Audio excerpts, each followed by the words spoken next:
Let's go ahead and start the conversation. Okay, Athar Saab, welcome. You're ready? Okay, good. Great, great. Wonderful. Okay, folks, welcome to the PIDE webinar. Today is a very exciting agenda. But to begin with, let me start with thanking Athar Osama. This is really Athar Osama's planning, his network, his idea. So it's really Athar Osama that we should all thank for this webinar. It's a great idea to study innovation and entrepreneurship, which is, I don't think I need to say much about it. It's the most important topic of the age, and we should really, really get into it. So idea today is to learn about this issue as much as possible. And I'm very happy to report, thanks to Athar Osama, we have got an excellent panel. We have Mr. Ernesto Ciroli, who is probably one of the leading figures in entrepreneurial studies and training in the world. If you go to, everybody's familiar with TED Talks. Everybody knows how we are all so fond of TED Talks. Ernesto has one of the most watched TED Talks on the platform. I think something like a few million watchers, people have watched it. I would recommend everybody to watch that. Not only that, he's got about 8 or 10 of them, I think, which are absolutely a joy to watch. He is not only a deep thinker, but also a very good communicator. So I think we'll really enjoy what Ernesto has to say today. So with all my heart, Ernesto, I thank you for coming to Pakistan, even though it's for with Thank Zoom. you. It's an honor. It's an honor to be invited and to Athar Osama. Thank you very much. I was just complimenting you for the initiative. It's very, very rare that somebody wants to investigate something that is not trendy, because now everybody around the world is copying what they call the Silicon Valley model, which, by the way, is a fiction, because the real enterprises were not set up in incubators and accelerators. In Silicon Valley had absolutely no incubators and accelerators when those fantastic companies were created in garages, and was a different model. So thank you very much. I really appreciated the topic and the invitation. Thanks. And after, first we'll hear Ernesto, but let me introduce the rest of the panel so that we can get Ernesto to give us a treat. The rest of the panel, we've got Mr. Imtiaz Rastkar, who the Pakistani audience knows very well. He, mashallah, himself is an entrepreneur, and he has also been the chairman of the Pakistan Engineering Development Board, which is the board set up to help engineering development in Pakistan. And Imtiaz Sahab is always provocative and a wonderful person to lead. And then, of course, we've got another wonderful speaker, Mr. Imran Zia, who himself is an entrepreneur and has something called Innovation Ventures now. And he has been in Silicon Valley. He himself has incubated firms, etc. So, Imran Sahab, welcome. It's a great pleasure to have you here. Then, of course, we have Athar Osama. Athar Osama is was a member of the Planning Commission for Innovation, etc. He has been, he's himself an entrepreneur. He's done a social entrepreneurial venture, which he started. He's also helping HEC. He's a dynamic young man who's influencing a lot of things in Pakistan. So I look forward to the panel.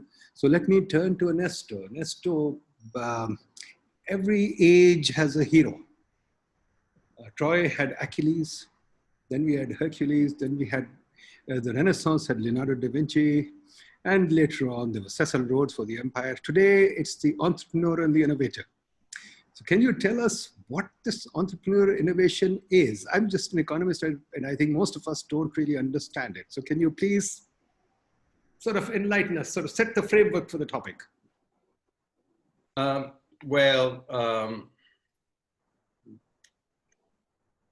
We do not have the technologies capable of feeding, clothing, curing, educating, transporting 8 billion people in a sustainable way. So what happens is that if, for instance, the Chinese will have the same numbers per head of population of the Californians, we would already be 50 million barrels of oil short. In other words, we have to change the things, the technologies that the world is utilizing now. Who's going to do this? I believe that we have to count on the intelligence of every single human being to come up with a way of sustaining civilization for the generations to come. Entrepreneurs, the word entrepreneur comes from an ancient Latin word, intraprehendere. And intraprehendere in Latin means the first among others to get it. So entrepreneurs are the people who see an opportunities where we don't see anything. Somehow has to do more with intelligence than with education. In fact, very well educated people tend not to be able to see anything new, because very well educated people become specialists.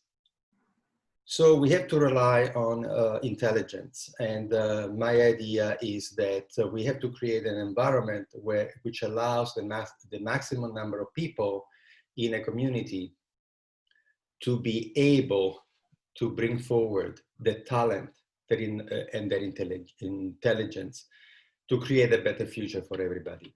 So this is my definition for entrepreneur. And so that's why, and I ask you, Nadim, whether this is what you were expecting from me. But then I would like to talk to all of you about my idea of generalized entrepreneurship and how do you open up a country to entrepreneurial support for those intelligent people. And if you, Nadim, would you like me to? Please, please. Well, my idea is that every single human being has a dream, and the dream is to improve his life or her life.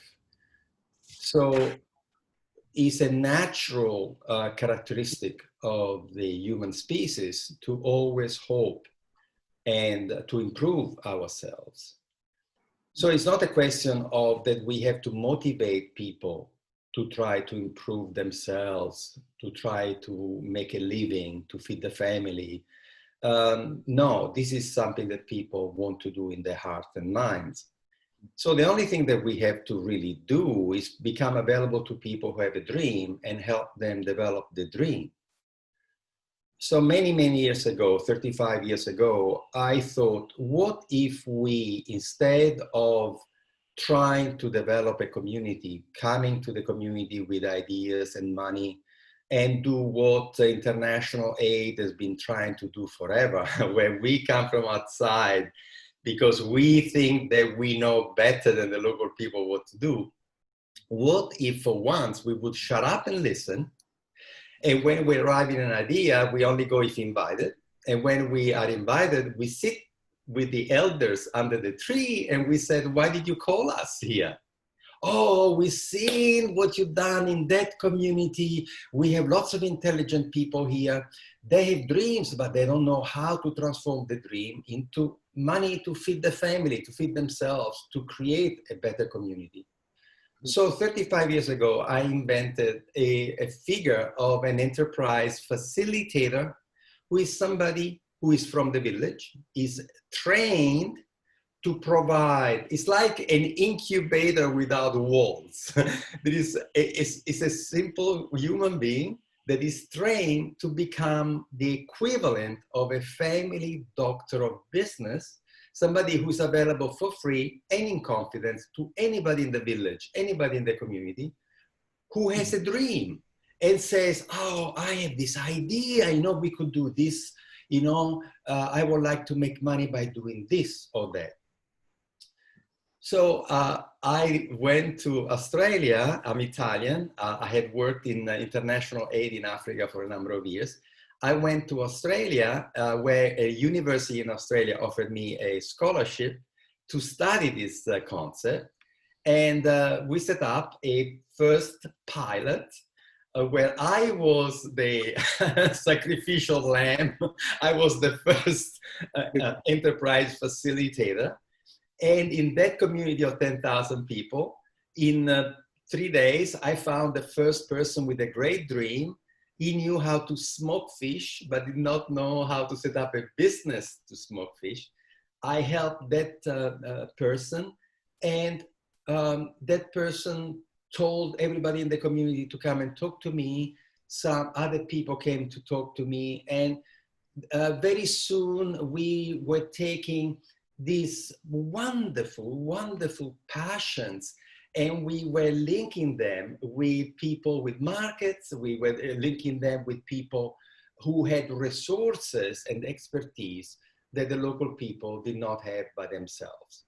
So in that community, in 24 months, we started 27 businesses, and one of the businesses made the national news because what we did, we simply helped 5 fishermen to sell the tuna to Tokyo, to Japan, and those 5 fishermen went from 60 cents per kilo to $15 per kilo, which was like, wow, how can you do that?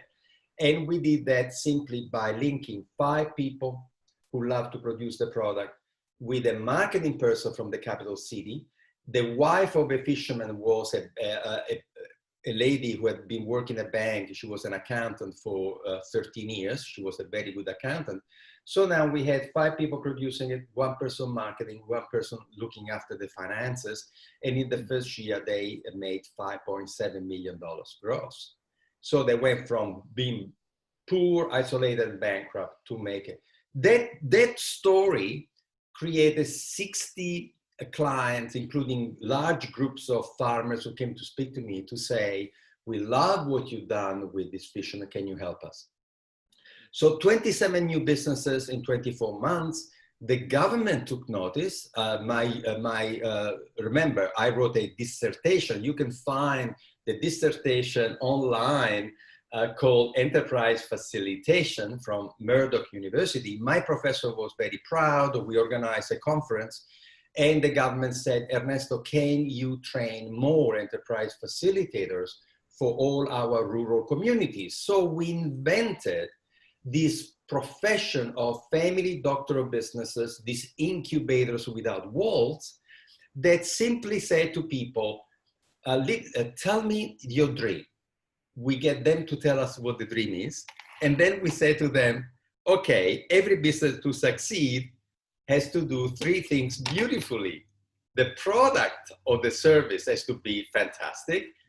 Marketing has to be fantastic. Financial management is to be perfect. What can you do of these 3 things? Because nobody in the world, not Steve Jobs, not Bill Gates, not Richard Branson, not Henry Ford, not Enzo Ferrari, nobody has ever been able to do these 3 things: product, marketing, finance, as a human being, because it's impossible. You have to be passionate. How can you be passionate in 3 things which are nearly contradictory? How can you be passionate about these 3 things? It's impossible. So what we said to people is that, which one are you passionate about? As soon as the person declares the passion, we then say, okay, who do you know who can do this too? Would you like us to help you to find these people? We are going to give you names until you pick the one that you love, that loves you, that you have the same intellectual understanding, that there will be some compromise between making it, sell it, looking after the money, but you have the same dream and the same direction. So we have been setting up these family doctors in 400 communities in the world. We have helped to start some 55,000 businesses. The investment is minimal because these enterprise facilitators, they don't need infrastructures. And the social impact is very great because each enterprise facilitator in a community is surrounded by 50 volunteers who then become the equivalent of a chamber of commerce or a Rotary Club. They meet every month, and the enterprise facilitator says, we need to find somebody to help Athar. He has this dream. He needs to find somebody who's a very good, engineer in, who do we know in our network, and who do you know who could know somebody? So these enterprise facilitators become linked among themselves internationally. And, we have done this now for 35 years in cultural diversity. We have worked in some of the poorest communities in Bangladesh. We have worked with communities in many African countries, in Latin America. And the miracle of intelligence happens as soon as you shut up and listen, and you create a relationship with the person in front of you. The moment the person trusts you and the relationship is one-on-one, it's confidential, like a family doctor, the person tells you what the dream is. And as soon as you know what the dream is, you can then become a helper, a traveling companion, to say to the person, you should meet Nadim. You should meet Imran, because, oh, wow, they will love to hear what you have in mind. Never, ever, ever confuse education for intelligence. Because intelligence is in the DNA. Intelligence is what you inherit from your parents. Education is a cultural veneer. Those who go to Africa thinking that they are better than the local people because they are educated, they have no idea what is going to happen to them. Because the local people may be not formally educated, but they are going to they're going to these foreigners, like you have no idea what this 10-year-old African child is going to go to do to you because of this smarts. So I believe that we should stop the arrogance of the expert. I believe that we should never arrive in a community uninvited to tell people what to do. I believe that it's disrespectful. I believe that the person who is going to change and create and destroy Amazon, that person has already been born. I believe that all of the Fortune 500 companies in 20 years' time, there will be only, 80% will be gone. Of all the Fortune 500 that I knew as a teenager, 80% have disappeared. So this is the miracle of intelligence, and I wish for governments to simply support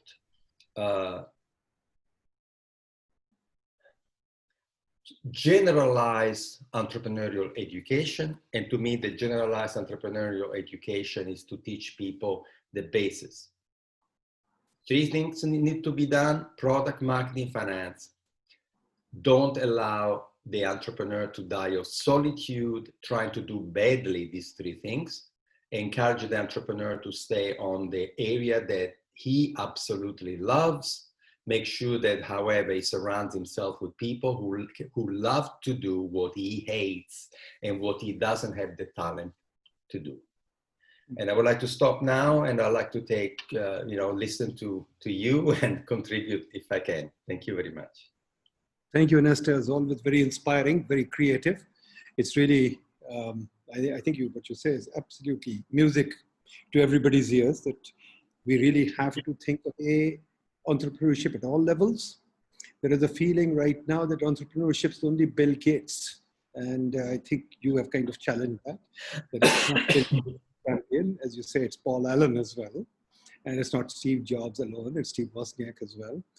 So I'll come to Imtiaz Rastkar. Imtiaz Sahab, I'd also like to put something on the table, and Ernesto, I'd like you to react to that as well.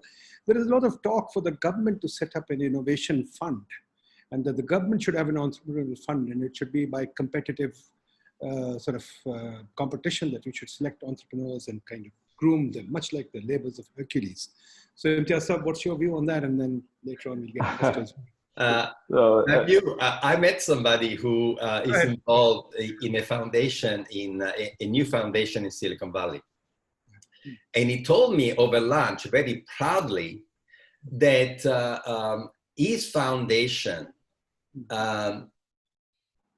is participating in international competition where there are 400 people who have been selected, and they all compete for 9 winning prizes. And the 9 prizes are, they will fly the entrepreneur from the country of origin to Silicon Valley, and they will give these people a guided tour of Silicon Valley and some mentoring for a period of 6 months or a year. And so he told me that very, very proudly, that that's what his foundation wanted to do. And I said to him, so out of 400, you pick 9 and then you give a guided tour. May I please work with the 391 rejects? And he was stunned. He said, why you want to work with the rejects? And I said, because the only salvation is in numbers. The idea that out of 9 entrepreneurs, you change the world is so naive, it's ridiculous. We have to have thousands of entrants in the workforce. It's not the quality of the swimming pool, it's the number of the entrants. There are 2 schools of thoughts about development in sport. One is the American school of thought, the other one is the Russian.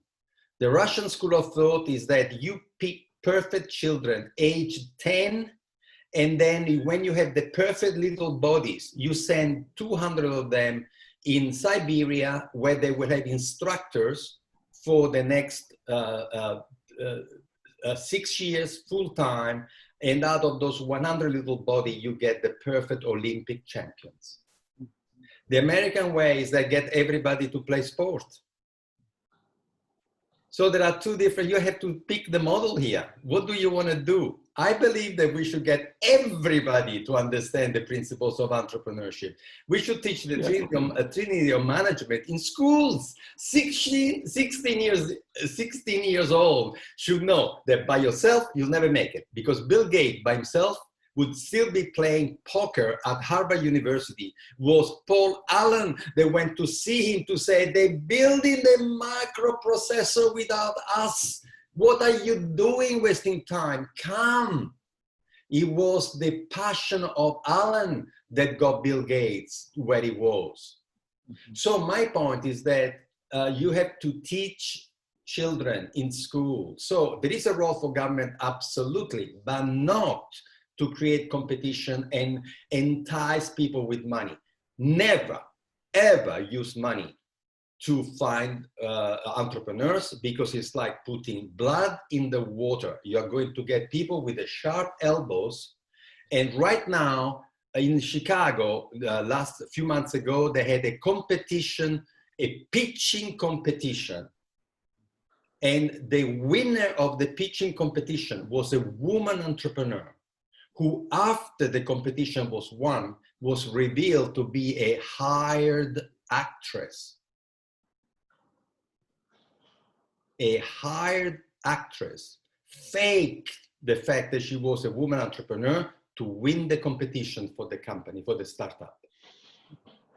And this is going to happen every time you use a gaming. What are they doing now is a gamification, where it's pitching competitions, where out of hundreds, they try to select the Steve Jobs of the future. Let me tell you something.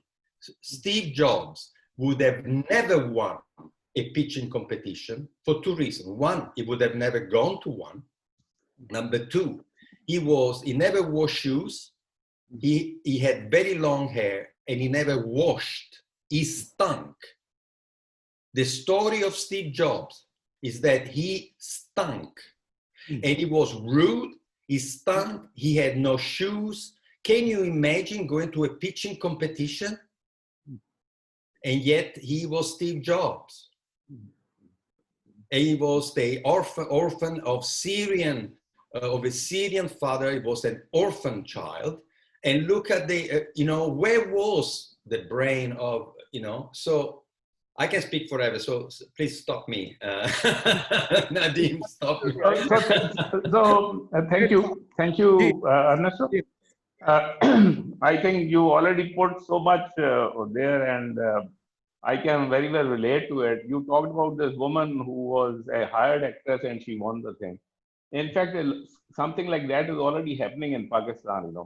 The American donors, when they send money here, they have something behind their mind that the women in Pakistan are more badly treated than the women are treated in the United States.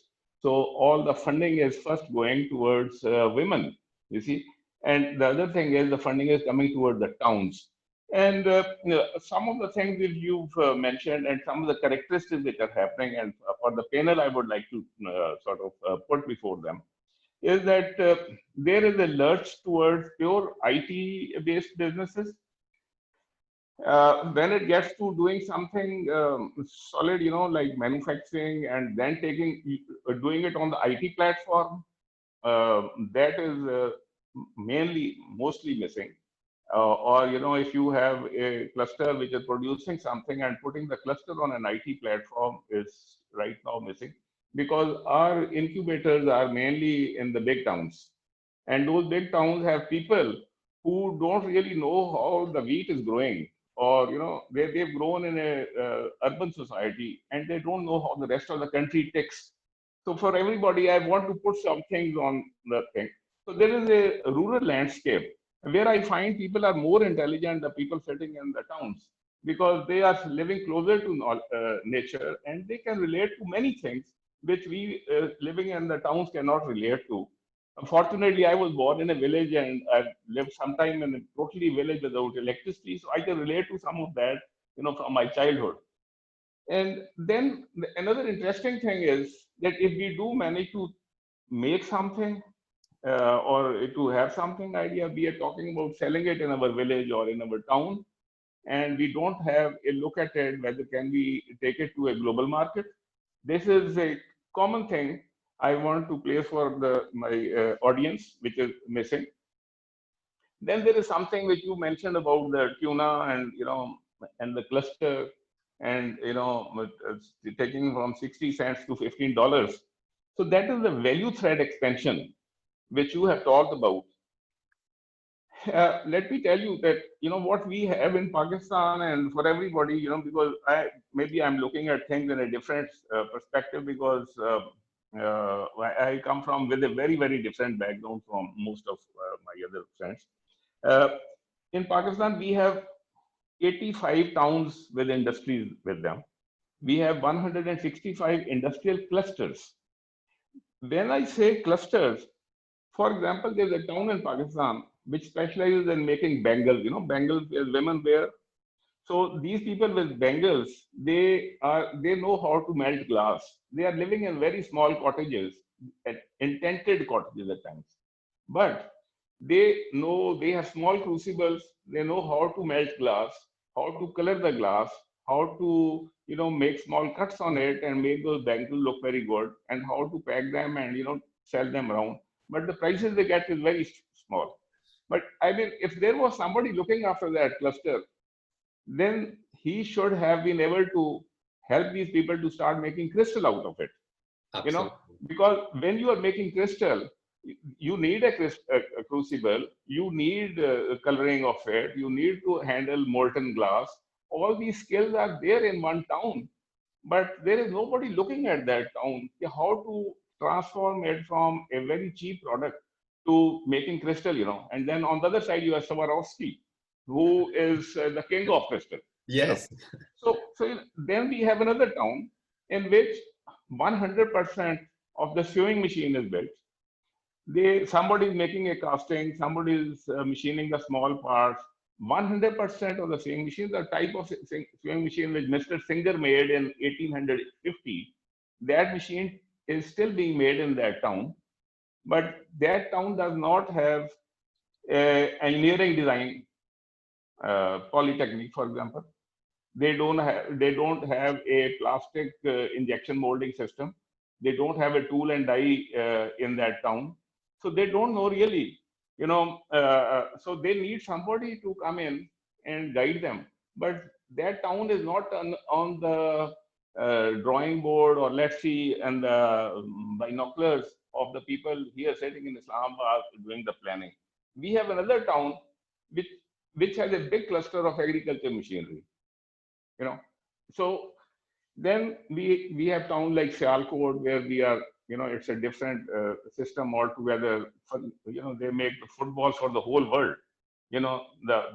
So there are, so then like I said, there are 165 industrial clusters, and a lot of them are unique from each other. And we are disconnected from the rural Pakistan. And that's an interesting thing right now, because I want to put these factors on the table for our discussion, is that the university research, it is not targeted to sell something. It is, it goes, and some of this research and, how the universities are right now trying to make startup businesses and all, but somewhere, the research and everything is only to make papers. It's not to make products, which are saleable to the whole world. So, there is, and bringing the value, not of making a product only, but also to add value by making a logo, by making a tagline, and by taking it to the world. So, those things are missing here. And it's very interesting for me to talk about, to hear from you about this person, who sits in a cluster and he is working. I myself, work like that. Many friends of mine, they call me, you are like a telephone exchange. You put the plug from here and put the plug into that. And we are the old generation who we know how the plugs are put, into different slots. So I connect this with that man, and that man with this man. So we get some results. You see? Yes. So the thing is, that cluster champion, would be somebody, who belongs to that cluster, who has done his bit, and then he sits and he says, can we do something better? And, and then he knows how to do the networking, and rest you have already explained, that, he has to connect this guy with the man who can do the design, who can do with the marketing and all that, So for my audience, I would say that these are some of the things, and most of these factors are missing in the American style incubators, which we have right now. And between you and me and my other friends, Osama and Dr. Imran, we need to put this for our audience also, that we start thinking differently, and we put certain things. So that is my little observation, and as we go along, we can talk further. Thank you. Absolutely. Thank you very much. Imran Ziasab, can I ask you for your comments?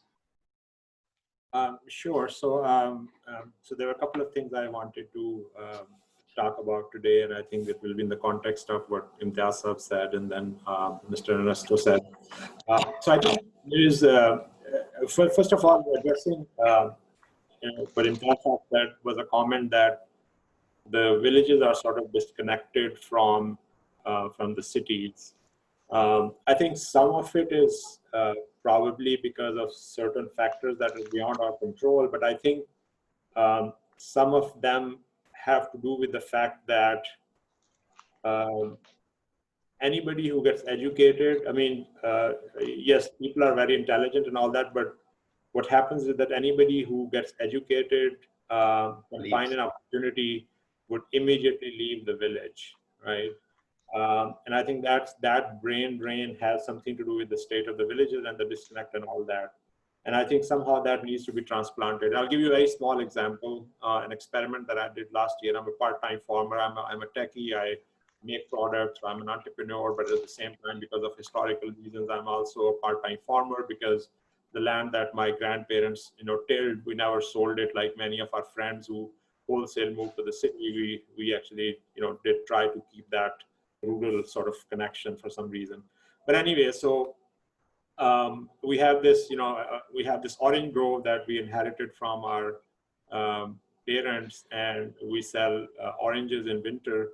And we did this very interesting experiment where we said that instead of dumping all of this in a, like what Ernesto was saying, selling tuna for like $2 when it could be sold for $16.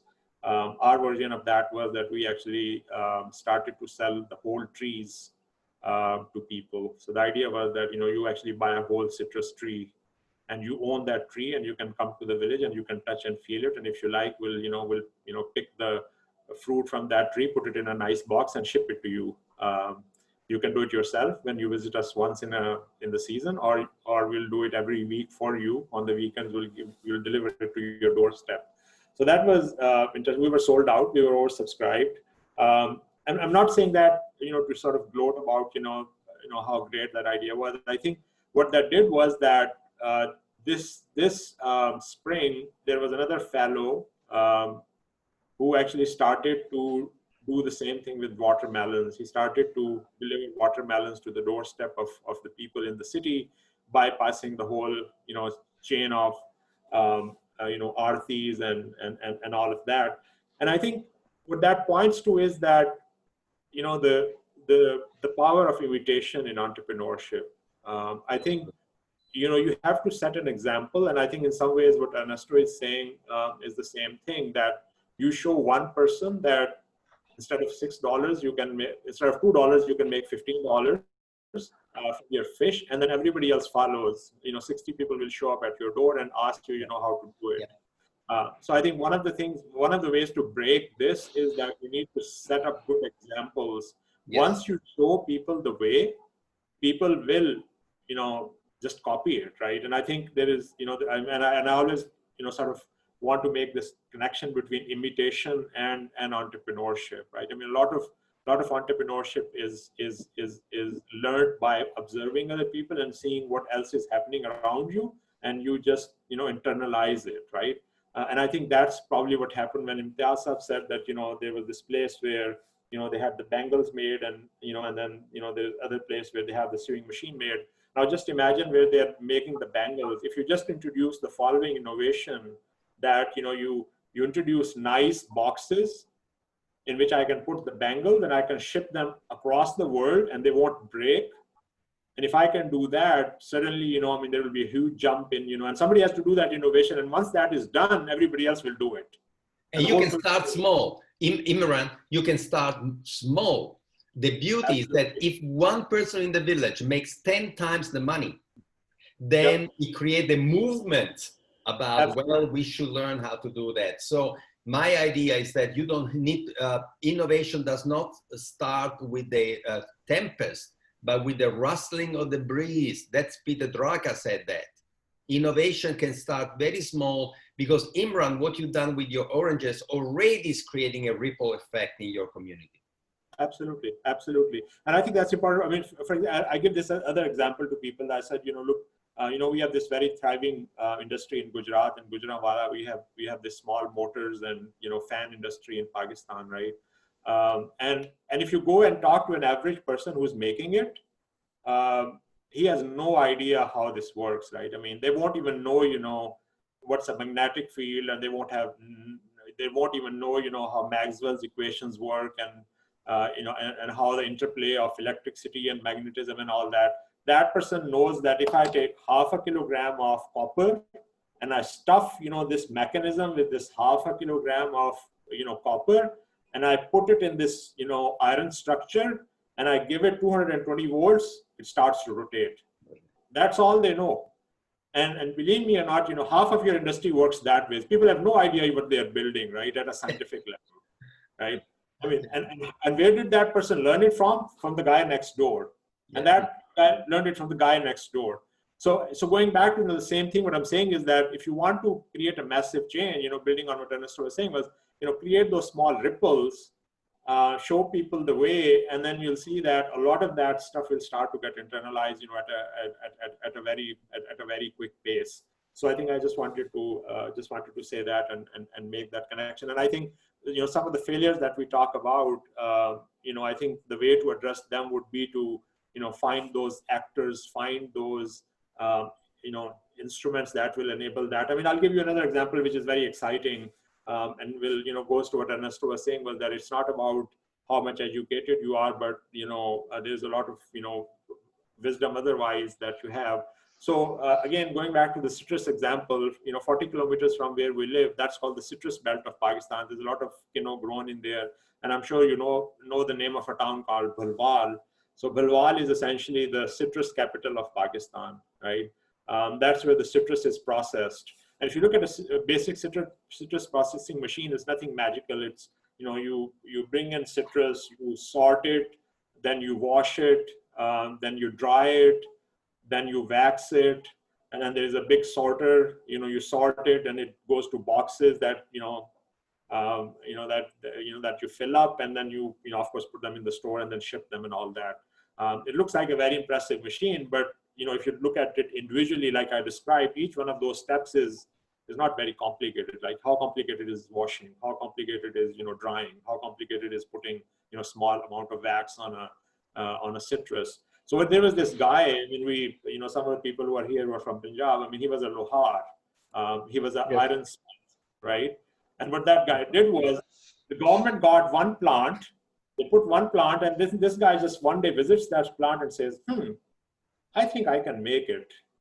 The guy is not even a basic engineer. He's not even like a technician, right? I mean, he's just like a, iron smith in a village. He starts to take at each one of these steps, and eventually in about a year's time, he replicated all of it, right? Now that plant that came from overseas was like, millions of dollars, because it's a big amount of iron, you put it on a ship, there's a huge shipping cost. It's just not feasible for the local environment. But when that guy copied it, right? I mean, of course, it's made of local materials, right? And he replaced some of the parts with the local parts. So, for about, 30 lakh rupees, which is 3 million rupees, which would be like, maybe at that time, $50,000 or $60,000, you could put up, that plant yourself. And believe me, now, if you go to Bhalwal, you turn a corner and there's a Kino factory. You turn a corner and there's a citrus factory. And I think last year, Pakistan exported like $250 million worth of, citrus. And that's just because of that one person, right? So, it's also contextualizing and innovation, to your local environment, right? So I think those, again, going back to what I said, but I think it's important to sort of, create those catalysts. And I think for the policymakers and for people like Athar and Dr. Nadeem, the food for thought is that how do you actually create those examples? How do you plant those seeds? I'll just take 10 more seconds and then finish. Another huge opportunity in front of Pakistan is that I just talked about the small electric motor industry, right, in Wazirabad and Gujranwala. So, and Imtiaz Sahab can relate to it. I mean, there's this concept in engineering called a reference design. You put something out there for people to replicate, right? So you can take exactly the fan and small motor industry in Wazirabad and Gujarat, give them a reference design for a 5 horsepower, 10 horsepower, 15 horsepower motor for electric vehicles, and in a very short time, you'll have a huge industry which can start contributing to this new green revolution. Thank you very much. One second, I just want to add just one small thing, talking about imitation. You see, that is how Japan became Japan after the war. So their very small logo was what they said was copy the best and improve upon it. This was the Japanese way of working in the 50s and the 60s. Yeah, out of that, I can give you just one example to be short. There was a German camera known as Rolleiflex. People of my generation would remember a camera, Rolleiflex and Rolleicord, coming from Germany. It was the next best thing to Hasselblad camera. It was the industry standard. The Japanese took that to pieces, built it back by their own, reduced the cost. By the time they did it, electronics had come in. So they put in automatic aperture, automatic photo, this, and sent it out at 1/3 the cost of a Rolleiflex. And Rolleiflex died a few years later, and nobody, and the next generation doesn't even remember if there was a Rolleiflex. So, you know, the Japanese did this blatantly, I mean, unashamedly, I would say, because they never thought it was something not to do. So this reverse engineering and imitating is a very important part of entrepreneurial life. Thank you. Athar Saab, can you elaborate why is it that entrepreneurship is not as widespread as it should be in Pakistan? And you are making much efforts, including through the Planning Commission in HEC. How do you see entrepreneurship taking shape in Pakistan? Thank you very much, Nadeem. So I will try to answer this question based on my personal मेरा ख्याल mic pass कर ले, आवाज experiences, आपकी but साफ also है. I think from a what, let me just stop this. Can you hear? Yeah, better. Can you hear me now? Yeah, Yes. yes. So I will try to answer these questions based on my experiences. You know, sort of as an ecosystem builder in Pakistan, but also I think from a policy perspective. It's interesting to note that Imtiaz Saab talked about clusters. About 25 years ago, when I went to the US to do my PhD, my aim was to try to understand how governments create clusters. You know, how did you know, the government of the United States, in my mind at the point at that time, created you know, a Silicon Valley. So I spent 4 years, 5 years trying to study how clusters happen. And my end conclusion was that wherever you know, governments tried to build a cluster, the cluster didn't come about. You know, clusters usually were accidents of history. They came about organically. Governments can try to facilitate them, but they can never create them. 5 or 6 years later, I once met Michael Porter at Riyadh airport, where he was probably trying to advise the Riyadh government to build some clusters. And I told him, you know, I had done enough work in his area at the time that I told Michael that, you know what, I think your theory, you know, cannot be used for policy. And I think Michael was, it was late at night. He probably would have, you know, fought that allegation, but at that time, he kind of accepted the fact.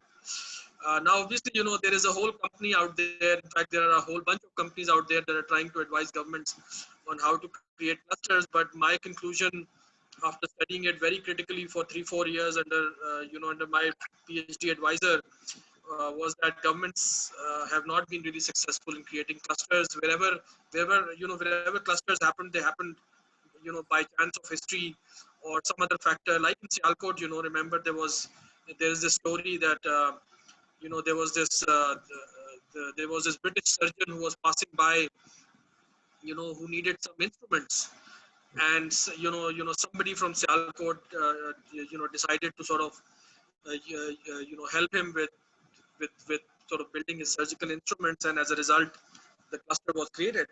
It did not happen because a government tried to do it. It happened because of the entrepreneurial energy and spirit of the people. Correct. So anyways, I moved back to Pakistan about 8 years ago, created this non-profit called Pakistan Innovation Foundation. One of my inspirations for creating PIF was that I think 3 years prior to that, in 2009 or so, I was still in the UK at the time. You know, I read in the newspaper somewhere there was a story that that somebody had done a national, actually it was called an international Thai business plan competition. There were, I think, multiple chapters involved, and there was a business plan competition, and somebody had won that competition. And the winning idea out of all that hard work was to build, you know, was to create a daycare center. And I was really, you know, flabbergasted as to, you know, the level of creativity and innovation in that whole process. And I said, look, I mean, innovation, you know, creativity is fine, but creativity needs to be driven by innovation. If you have a great idea, you can work hard and build something upon it. But if your idea is not great, you can keep on working hard and perhaps nothing would come out of it. So I moved to Pakistan, created Pakistan Innovation Foundation, and we've done a lot of work. Some successfully, most of it unsuccessfully, in trying to shape the conversation in Pakistan around innovation. I think one of the interesting things that I would say that we've done successfully is that we were almost the first organization to talk about innovation in the country. And since then, this whole language of innovation has been adopted by a number of entities. The government started talking about innovation. So I think when we did our first conference, our title was Innovation Nation, right? 4 years later, 3 years later, that title was adopted by Ignite, which is an instrument of the government of Pakistan, and Innovation Nation sort of came about as a as a more often used phrase in the lingo. The other thing that I found very interesting when I moved to Pakistan and started working was this notion, which I find quite sort of disturbing, and I've talked quite a lot about it, is this idea that that somehow young people right out of school, right out of university, need to be entrepreneurial and create entrepreneurial ventures. Now, I do understand that we all know that there is now well-established research that the average age of a successful entrepreneur is probably in his or her mid-30s and 40s, early 40s. We expect 25-year-olds who do not even know how to write an email or address somebody to go out and actually create entrepreneurial ventures. I think this is quite ridiculous. I feel that this is a failure of responsibility on the part of the senior people in our society, who should be creating entrepreneurial ventures, who should be going after their dreams and taking these chances and creating value for society and providing job opportunities to these to these younger people. So I was when I came to Pakistan, I quite rebelled against this idea that was being promoted at the time, that somehow because the government cannot do anything and there is no innovation and entrepreneurial vibrance within the society, that these 22-year-olds from university should be creating new ventures. I think it's really hard for a 22-year-old to really figure out that the three things that Ernesto talked about. For instance, doing business in Pakistan is even harder. This country is not very easy to do businesses. A 22-year-old. So I was when I moved back here, I was 35, 37 years old. It took me about a year to register my non-profit and open up a bank account. And opening up a bank account required a call to the president of the bank, because for some reason they wouldn't open my bank account. Right now, how do you expect a 22-year-old to do all of this themselves? And on top of it, walk into the into the office of, for example, the CEO of Jazz, and make a sale, for their company. Yes, there will always be some talented people who will be able to do that, who are well versed in business because their family is in business, or because they are generally it's in their DNA to be more entrepreneurial. But for the vast majority of our students, this is not the right path. So whenever students come to me, asking for ideas, asking for help, I tell them to go and work for somebody. Go and work for somebody for maybe 3 to 5 years, learn some things, learn a domain, find a problem that they really, feel passionate about. And once they've learned a domain and really identified a problem, then they should go out and, do entrepreneurship. Or think about creating their own business. When I was at the Planning Commission, we worked on a startup package for the government, and we actually approved a major project, and part of that project was also a venture fund. And there our primary focus was that we the primary thing driving our efforts was that we need entrepreneurship in every sector of the economy. We just don't need entrepreneurship in the tech sector. In fact, in the in the guidelines of the fund, we had we had limited the number of deals that would that could go to IT sector. We understand IT is a platform technology, that IT drives a lot of digital innovation these days. But we need innovation and entrepreneurship in agriculture. We need entrepreneurship in in fashion.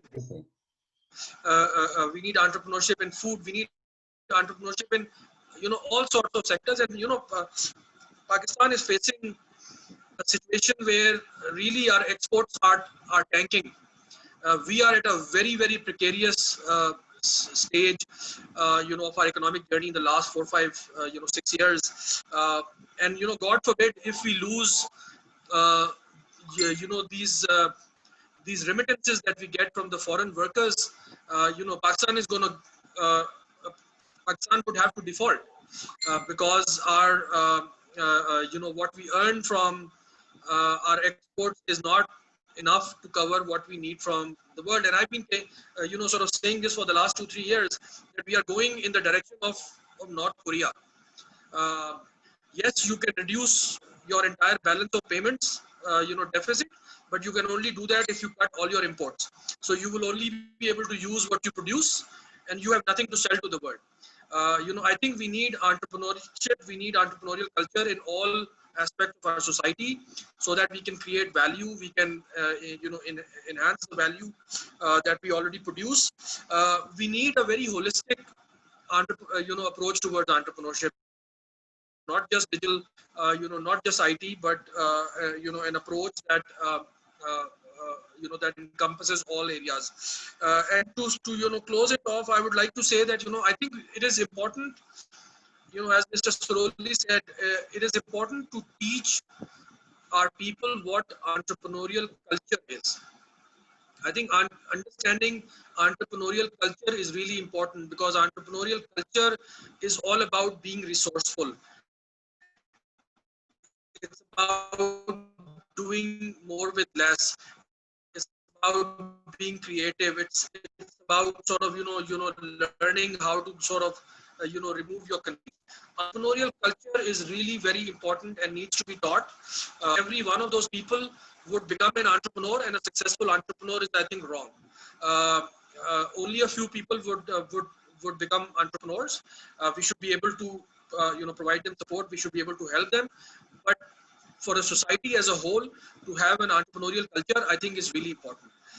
I think that entrepreneurial culture has been around, in our society.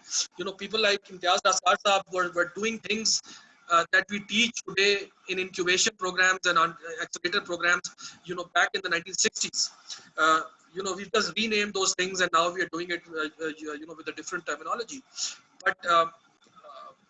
But exposing people to those ideas at a young age, and to help them then sort of decide for themselves what their dreams are, and then enable them to sort of follow their dreams, is really important.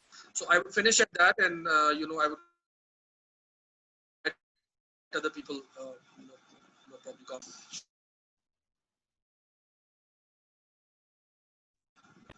Dr. Nadeem, kindly unmute yourself. Oh yeah, I did that. Before people, please raise your hands. I'll come to you now. But before I do that, I want to go back to Ernesto and ask him something very important. Ernesto, it bugs me a lot when I think about it, but 2 important questions that I have in mind. One is, what is the role of the government in entrepreneurship? But related to that, I'd like to put in 2 things. We have, in our country, the law is very hard on street vending. And we look down upon street vendors. Even the courts have argued that cities should not have street vending. Is street vending a legitimate entrepreneurship activity, or is it something that we should think, because it's not Bill Gates, it's not entrepreneurship? So can you comment on that? And can you comment on what the government can do about it? Or is it something that just has to happen in society? I believe that entrepreneurship should be generalized and I believe with Athar that we should not try to pick winners. I believe that entrepreneurship should happen. You know, there are like the philosopher says, Rumi said, there are 1 million ways to kneel in front of the sun. There are 1 million ways for people to, you know, create value, to create wealth. And so I really think that what we should do, we should be in awe of intelligence, and we should not try to limit innovation to certain fields the way Athar said it. I also believe profoundly, I came to the same conclusion that Michael Porter did not really know what the hell he was talking about when he talked about industrial clusters, because those industrial clusters happen like your bungles makers. If you want to go and find out the historical root of who was the first person in that village to make the first bangle, you can probably find it. We have industrial clusters in Italy, and they are famous around the world. And the first industrial cluster for shoe manufacturing machinery is in a place near Milan called Vigevano.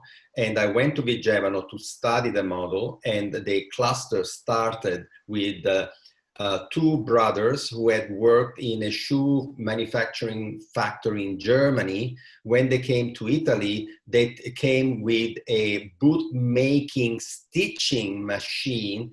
There was a German copy of a British machinery, and the Italians made a copy of the German machine that was a copy of the British machine.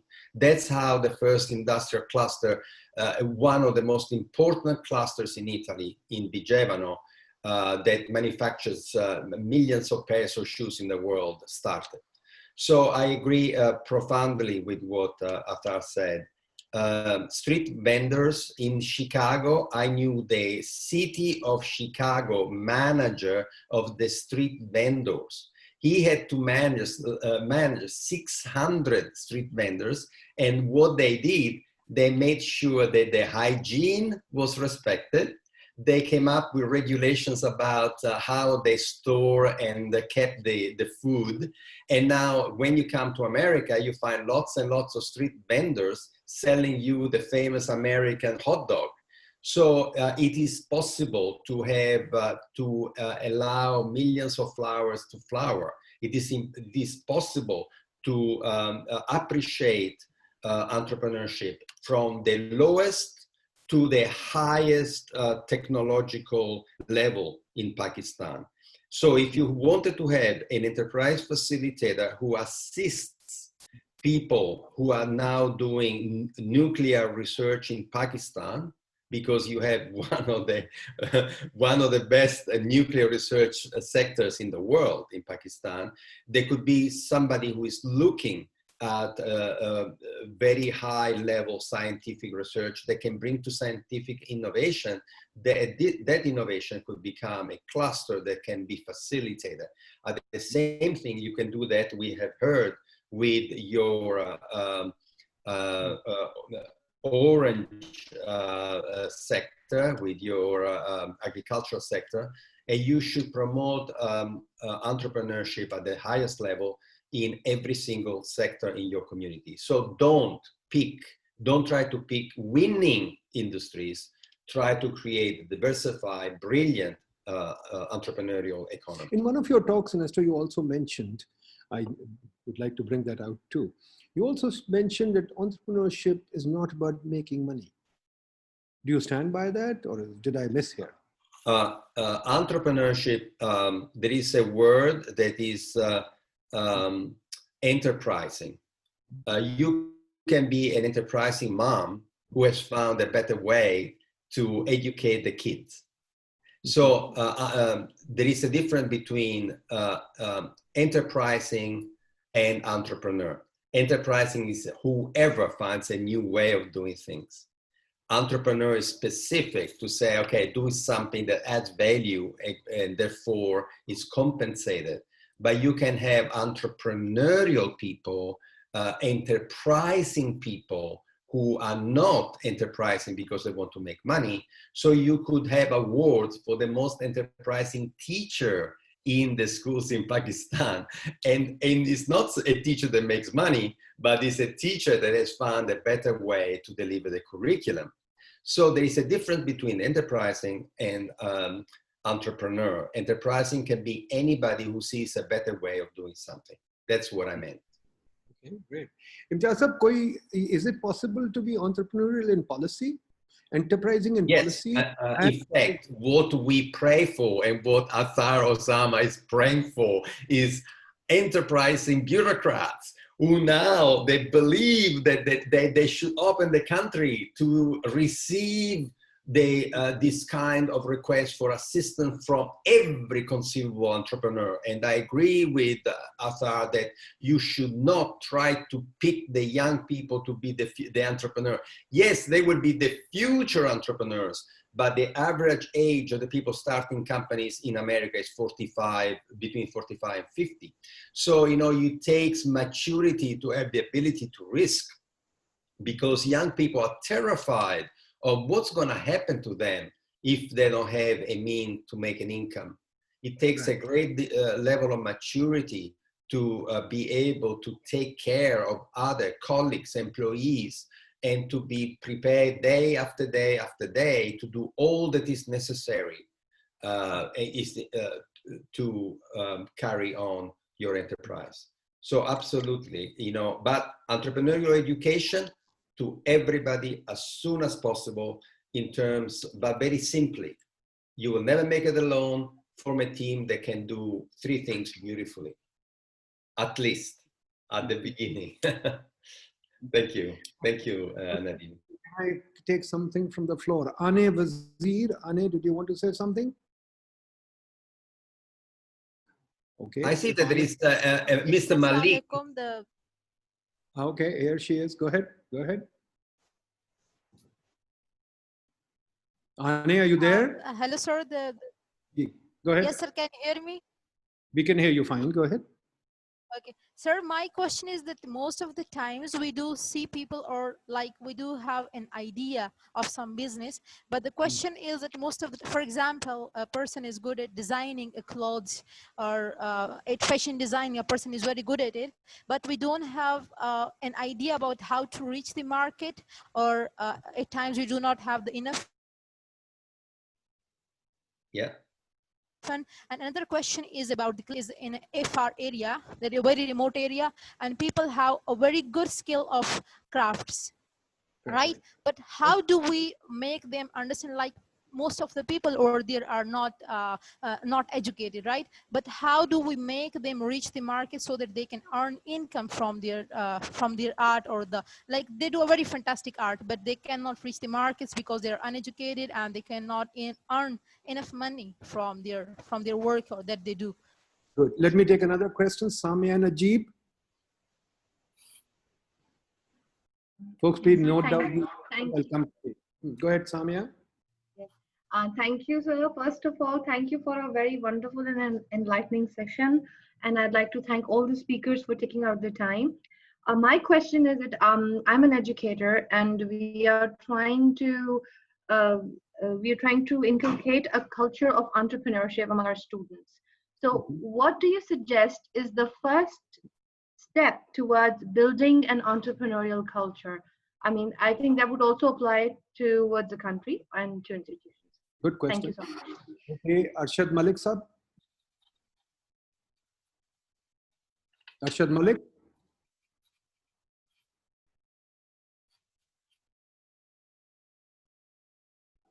I think Mansoor Malik sahab. Arshad Malik sahab nahi hai. Mansoor Malik sahab. Mic on करें. Mic on करें. Yes. Mic is on. Mansoor, can you hear me? Okay, let me pick up the last comment of Mr. Siroli about the nuclear industry. Myself and Imtiaz Saab, we've been at it since the last 18 years. So we've created the first technology incubation center in Pakistan in 2002-03. Then we had voluntary organizations spread all over Pakistan. trying to bring startup ecosystem in Pakistan. We spent 12 years, as voluntary organization, both myself and Taasab as a founding member. And now, 3 years back, we've launched what we call Pakistan Aerospace Council. So we have actually addressed verticals right from the base of the pyramid to medium level entrepreneurs. And now we have challenged ourselves, because some of us, including myself, we were on the other side of the hill. Now we've come to this side, and we're creating a private sector aerospace industry in Pakistan, both myself and Imtiaz Saab. So we've addressed the issue. So I just wanted to add one more word with what our keynote panelist said. He talked about education, intelligence.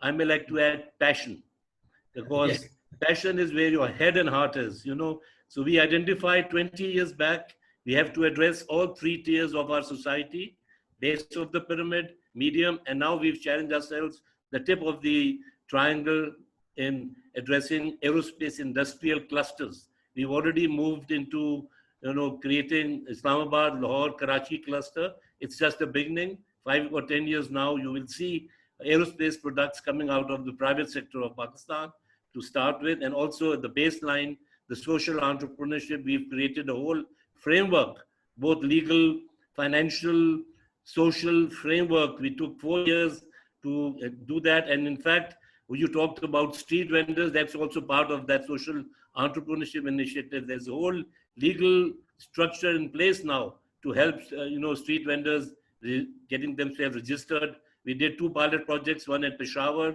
one in Quetta, and now we're doing it in Karachi. So all the pyramid, the verticals have been addressed. So we are at it at all levels of our entrepreneurship, from basic to advanced. And hats off to Imtiaz Saab that he's been instrumental in all these 3 years of our journey, last 20 years. Thank you. Thank you, Ji. Yasir Niazi sir.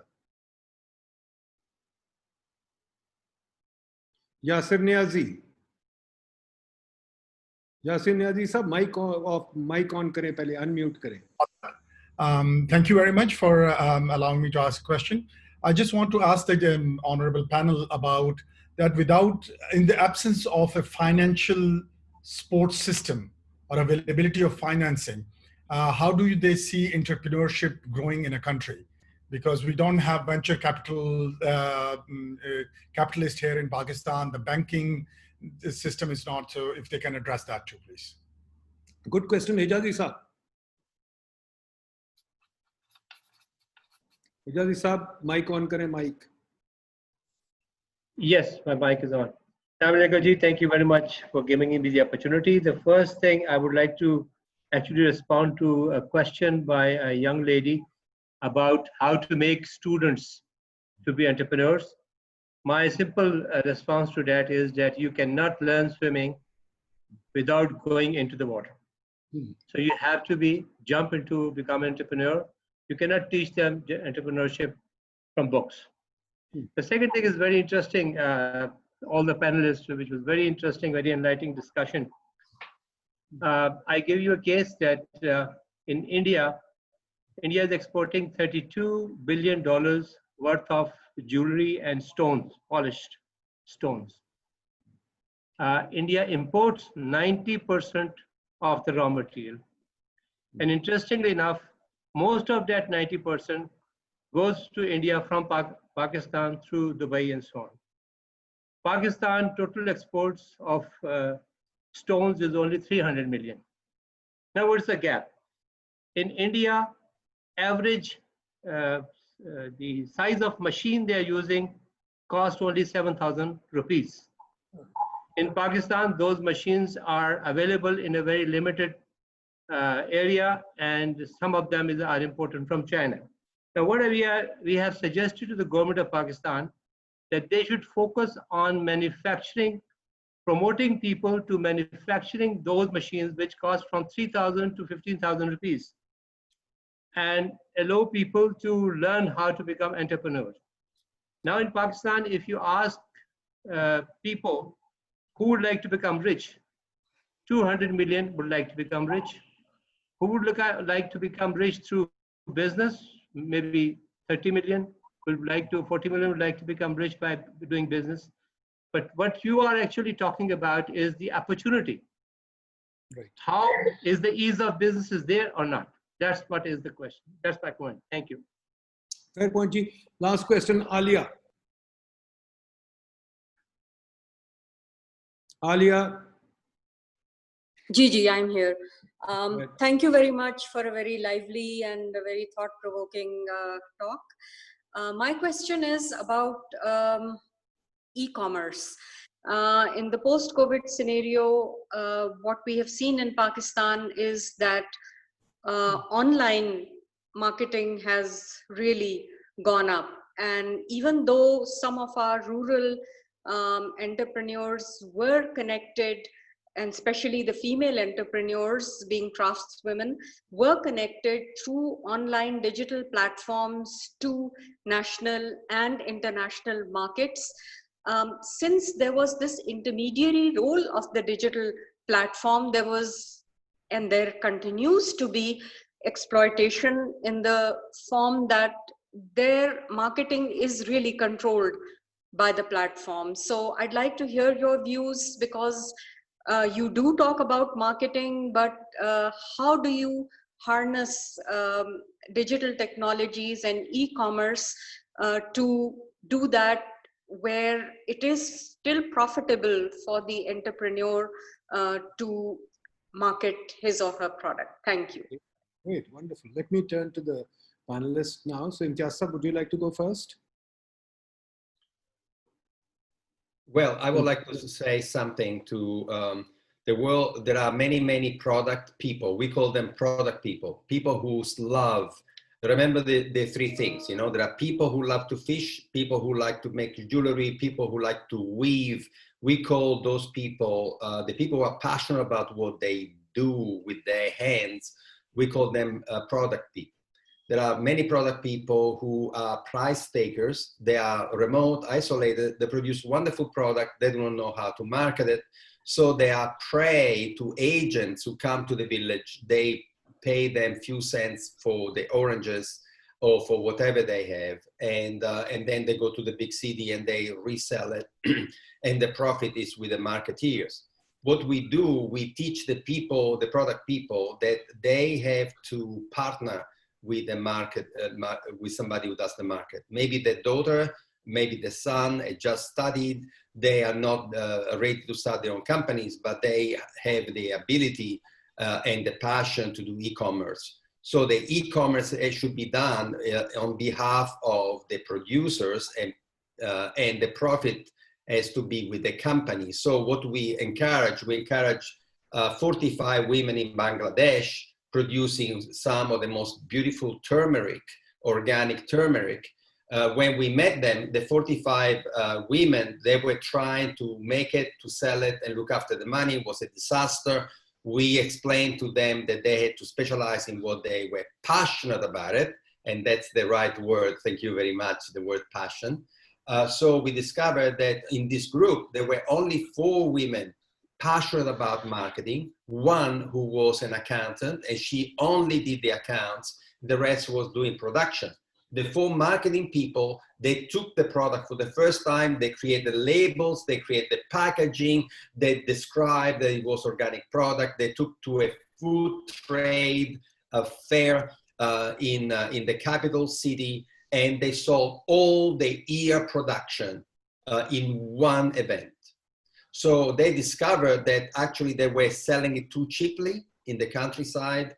Those 4 women who traveled to the city, to the trade fair, they discovered that the product was better than the best product that was for sale. They were able to raise the price and sell everything in one event. E-market, there are organizations right now where you can sell directly, but don't ever make the mistake of giving the person who loves only to produce the product to use the internet, because they have no passion and no love to sit in front of a computer 8 hours a day. So you find somebody who is an e-marketer, but you go to a platform where you get the money directly. So the product people have somebody who is an e-marketer and who works for their company.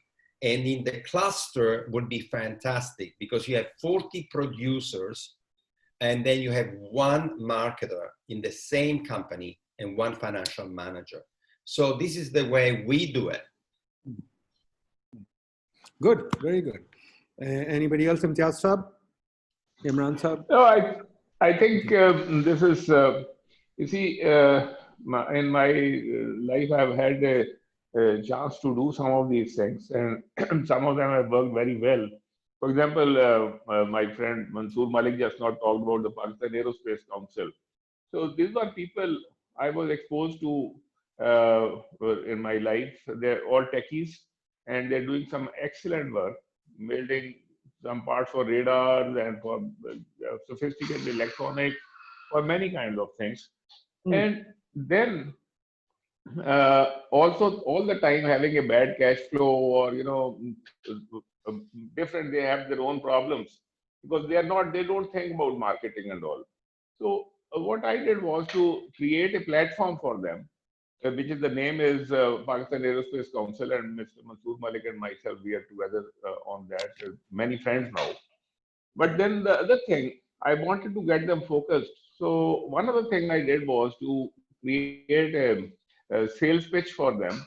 And I traveled to CERN, for example, CERN in Geneva, and they look for small companies to build systems for their different experiments.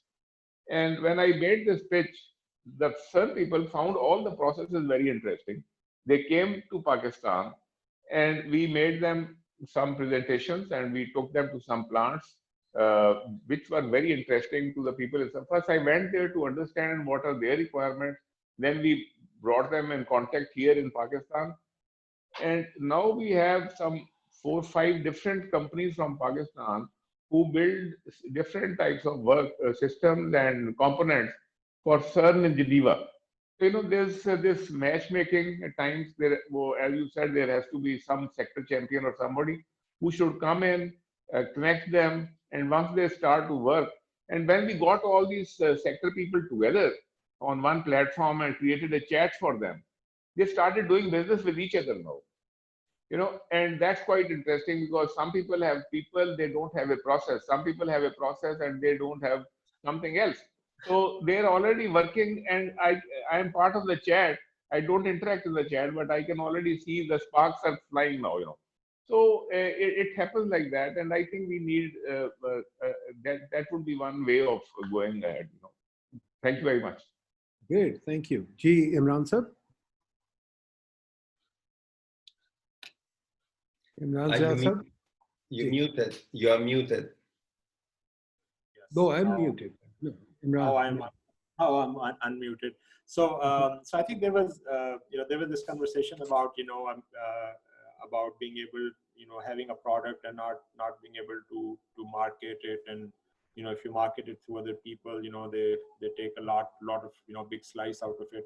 I think another important thing to do is also that, I totally believe what Mr. Ernesto was saying in terms of having these three elements, which is the passion for the product, passion for selling, marketing it, and then thirdly, having very tight financial controls and being able to profitably run an enterprise. Having said that, when you start your journey, sometimes it will take you time to build a team and find those people. So I think one of the things that's important and is that I've seen some people practices that, and this is especially, I would motivate people to, at least teach their kids these skills. Every generation and every environment has a certain language that they need to understand. One of the basic language of today's digital world is video. Being able to create a video pitch or some sort of a graphical material that you can put on the web to sell. So try to learn those skills also. I mean, I think, and I will encourage, especially some of you are parents, basic video editing skills, being able to put something, compelling out there in terms of a content. I mean, that's almost becoming a language, of the future. And if it's going to be a language of the future, then that's a skill that you should acquire. And I think in the short run, that will help you, while you get specialized help and all that. So that's one comment that that I would like to make. And another comment, I think sometimes what we forget is that I think there was a comment that was made that, oh, these middlemen take too much value away.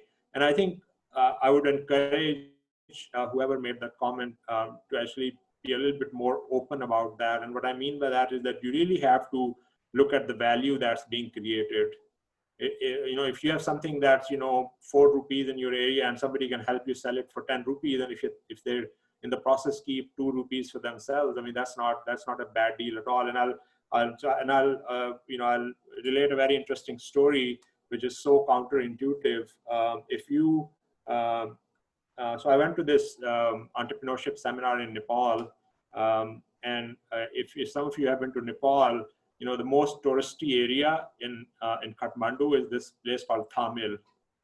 That's where all the nightclubs are. That's where all the beer is, and that's where all the foreigners end up. When they land in Kathmandu, that's the happening place, right? And you know how that came to being.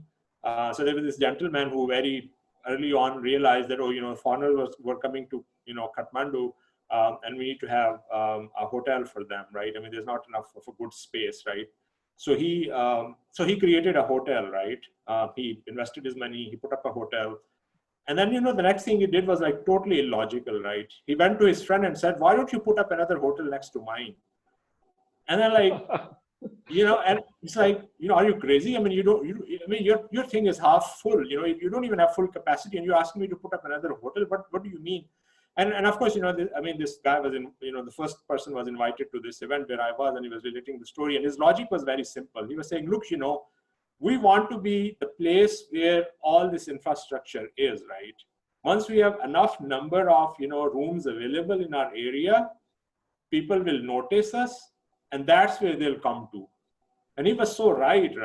I mean, if you look at it, from distance, like you're creating your competition. You're not creating your competition, you're creating the cluster, right? You're bringing all these people together, and then you're inviting other people who could provide other services, and slowly, I mean, that's the story of Thamel. And of course, now, the rest is history, and everybody, who goes to Kathmandu goes to Thamel, but those were the beginnings of Thamel. So building on what Mr. Ernesto was saying, I mean, not everybody that you'll work with, everybody has to make a little bit of slice of, take a slice of the pie. So let them make their part of the money, and just make sure that they can actually do a good job for you. And as long as they're doing a good job for you and they're keeping a part of the deal for themselves, I mean, I think that should be totally all right. I have to. My only response to this is that we are not telling the fishermen that they should take the product to Japan. It was the fishermen who said, we have been selling to one cannery, and the cannery buys our tuna for 60 cents a kilo, and we all going broke, and we are sick and tired of selling to a middleman. We want you to help us to make more money. And I said, the way you make more money is that you enter in a partnership with a marketing person where you give the marketing person 10%. But you control the relationship. So what I'm saying is that, remember, entrepreneurs, there are some who will be absolutely delighted to find a middleman or an agent for their rural products, but there are people who have an agent that has been robbing them for a generation. And when they come to you to say, we are sick of this, can you please help us to escape this cycle of poverty? Then you teach them that the only way to escape the cycle of poverty, if they have middlemen who abuse them, then they should organize themselves to be able to have one of them doing the marketing, one of the family doing the marketing, a professional paid by the group to do the marketing on their behalf. That's the only thing that I was saying, Imran. Great, thank you. Thank you. Athar Osama, you are the organizer, you have the last word. So I think so I'll try to answer some pieces of the questions that I picked up and made notes on. So, somebody talked about entrepreneurial education. And as I said, I think all of us need to be entrepreneurial. We need to train our kids to be entrepreneurial in their mindset. So we are all sort of entrepreneurs with a small e. Now, some of us would become entrepreneurs with a big E, a capital E. They would create companies that would create value, that would create employment, that would solve, the country's problems. And I think that's a very hard thing to do. I think we all kind of underestimate how hard it is to be an entrepreneur. Really, entrepreneurship starts when you don't have money to pay to your employees the next month. That's where I think your creative energies and your resourcefulness sort of gets into motion. I often ask people, often young kids who come to me for advice. I ask them, what are you really passionate about? And they would say sort of this or that. I said, no, I'm not talking about that kind of passion. I'm talking about the kind of passion that forced Abbas ibn Farnas to put wings on his hands and jump from a 4-story building. I want, if you are passionate about something so much that you're willing to sacrifice your life for it, then you have really found your passion, and then you need to maybe go forward with it. The other thing that is often associated with entrepreneurship is pain. So unless there is pain, you can't just decide one morning to be an entrepreneur. Somebody once asked me, how do you decide be an entrepreneur? How do you decide that this is the right time for me to start a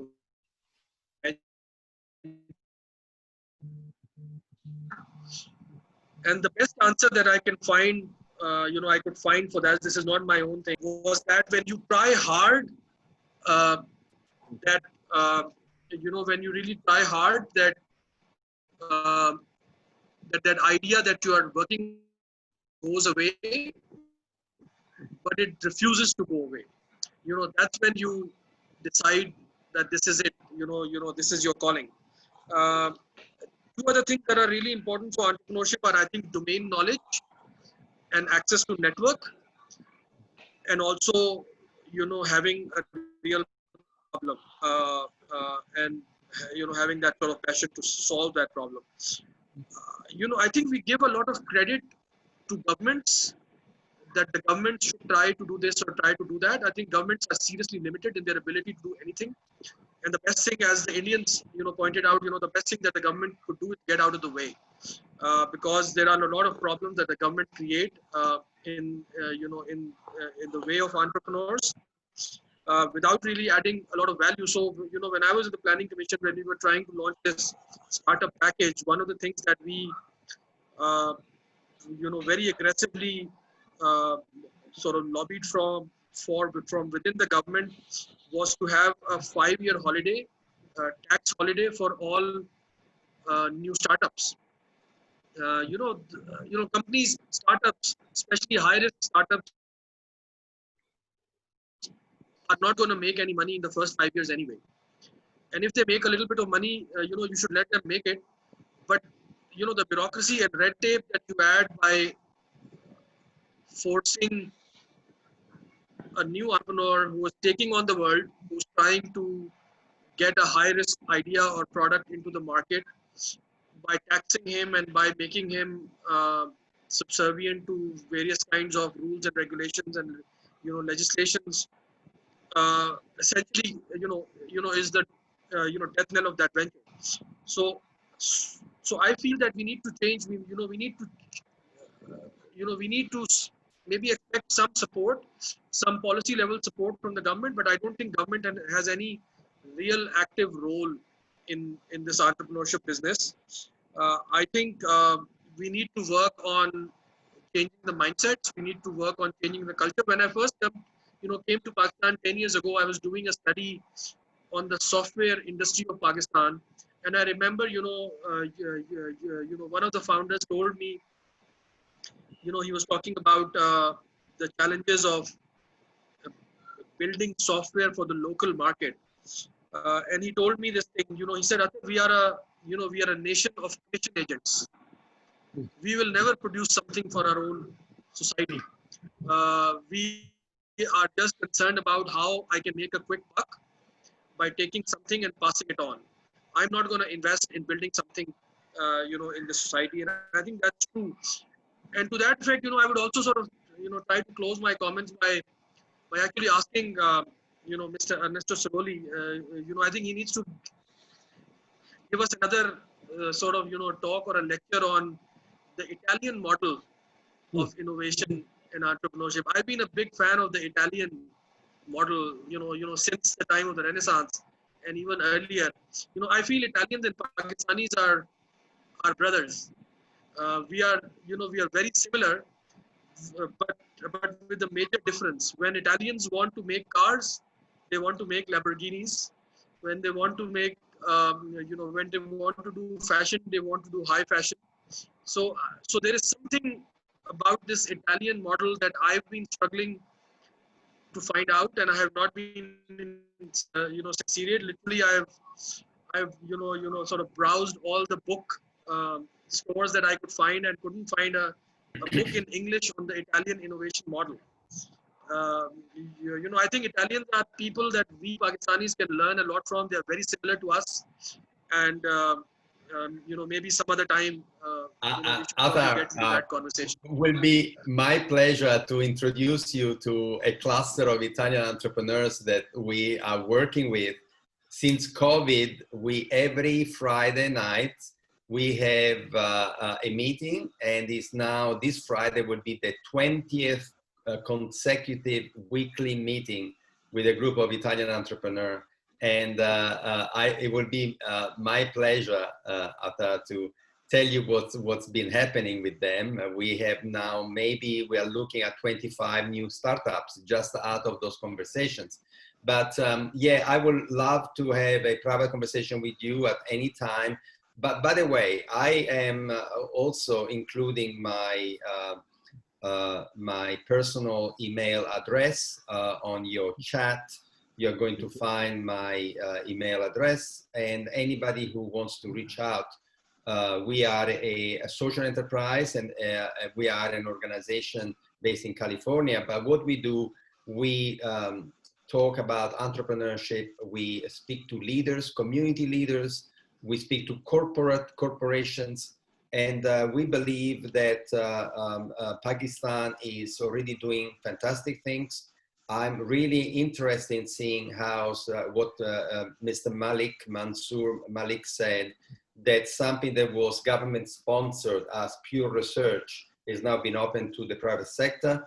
This is has been the American way. Remember, Silicon Valley was created around a military base because Silicon Valley was the place where they had a marine, a big arsenal.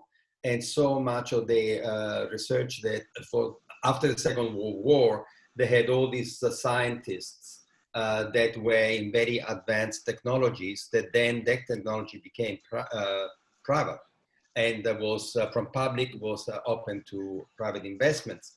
So I think that there are so many things that government can do, but it's in the field of pure research, in the field of education, and what I'm suggesting is that there is a role that the government can play in facilitating entrepreneurship.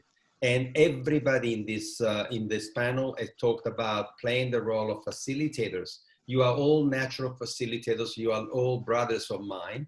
We all in the same business. We like to put people together, and we enjoy the intelligence of people. And what we want to do is to make sure that they succeed. Thank you, Mr. Siroj. You have been so kind.